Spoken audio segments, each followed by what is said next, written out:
ছোট্ট শানু, তার বাবা রহিম মিয়া আর মা। রহিম মিয়া পেশায় একজন সাধারণ কৃষক। অভাবের সংসার হলেও তাদের ভালোবাসার কমতি ছিল না। কিন্তু শানুর মনে আজ খুব জেদ। গ্রামের অন্য সব ছেলেদের মতো তারও খুব ইচ্ছে একটা লাল সাইকেল হবে। সেদিন বিকেলে শানু বাড়ির উঠানে মন খারাপ করে বসেছিল।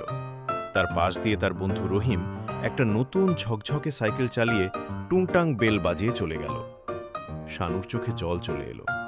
শেষে দৌড়ে গিয়ে তার বাবাকে ধরল, বলল, বাবা, আমাকেও একটা লাল সাইকেল কিনে দাও, নয়তো আমি আজ থেকে কিচ্ছু খাবো না। রহিম মিয়া ছেলের মাথায় হাত রাখলেন। তার পকেটে তখন মাত্র কয়েকটা টাকা। তিনি জানতেন একটা সাইকেল কেনার সামর্থ্য তার নেই। তিনি শান্ত গলায় বললেন, বাবা শানু, ধৈর্য ধরো, সময় হলে আমি তোমাকে অবশ্যই সাইকেল দেব। কিন্তু শানু শুনতে চাইল না। সে কাঁদতে কাঁদতে ঘরে চলে গেল। তার মা তাকে অনেক বোঝানোর চেষ্টা করলেন, কিন্তু শানু তার জেদে অটল। পরদিন সকালে রহিম মিয়া বাজার থেকে ফেরার সময় একটা ছোট চারা গাছ নিয়ে এলেন। তিনি শানুকে ডেকে বললেন, দেখো শানু, এই চারা গাছটি হলো আমাদের স্বপ্নের চারা। তুমি যদি প্রতিদিন এটার যত্ন নাও, একে বড় করে তোলো, তবে এই গাছটি তোমাকে তোমার সাইকেল এনে দেবে। শানু অবাক হয়ে তাকালো। সে ভাবল, একটা সামান্য গাছ কিভাবে তাকে সাইকেল দেবে? কিন্তু বাবার চোখের আত্মবিশ্বাস দেখে সে রাজি হল। বাড়ির এক কোণে সুন্দর করে গর্ত করে চারা গাছটি লাগানো হলো। শুরু হলো শানুর এক নতুন যুদ্ধ। প্রতিদিন সূর্য ওঠার আগেই শানু ঘুম থেকে উঠে গাছে জল দেয়, চারপাশ পরিষ্কার করে। রোদের হাত থেকে বাঁচাতে ডালপালা দিয়ে ছাউনি করে দেয়। দুপুরবেলা যখন প্রখর রোদ ওঠে, শানু তখন গাছের গোড়ায় বসে থাকে। কোনো কোনো দিন খুব বৃষ্টি হতো। শানু তখন বৃষ্টিতে ভিজে একটা বড় কলা পাতা দিয়ে গাছটাকে আগলে রাখত, যাতে ছোট চারাটা ভেঙে না যায়। দিন যায়, মাস যায়। শানুর বন্ধুদের সাইকেলগুলো পুরনো হতে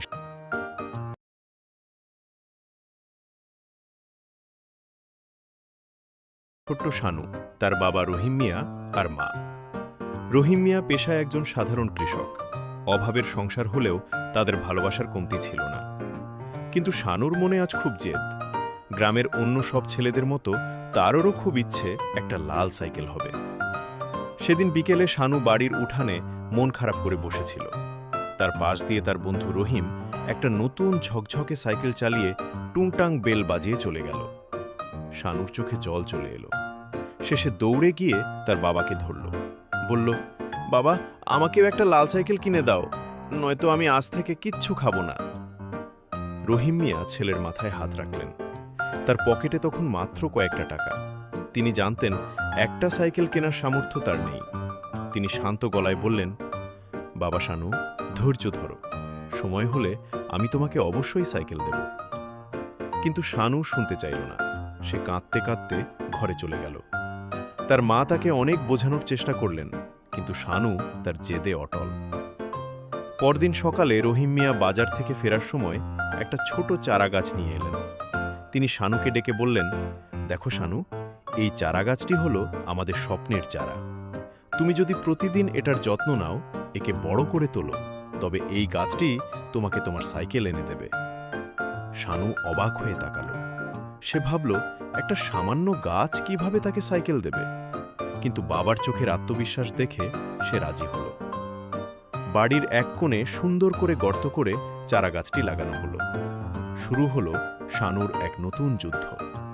প্রতিদিন সূর্য ওঠার আগেই শানু ঘুম থেকে উঠে গাছে জল দেয়, চারপাশ পরিষ্কার করে। রোদের হাত থেকে বাঁচাতে ডালপালা দিয়ে ছাউনি করে দেয়। দুপুরবেলা যখন প্রখর রোদ ওঠে, শানু তখন গাছের গোড়ায় বসে থাকে। কোনো কোনো দিন খুব বৃষ্টি হতো। শানু তখন বৃষ্টিতে ভিজে একটা বড় কলা পাতা দিয়ে গাছটাকে আগলে রাখত, যাতে ছোট চারাটা ভেঙে না যায়।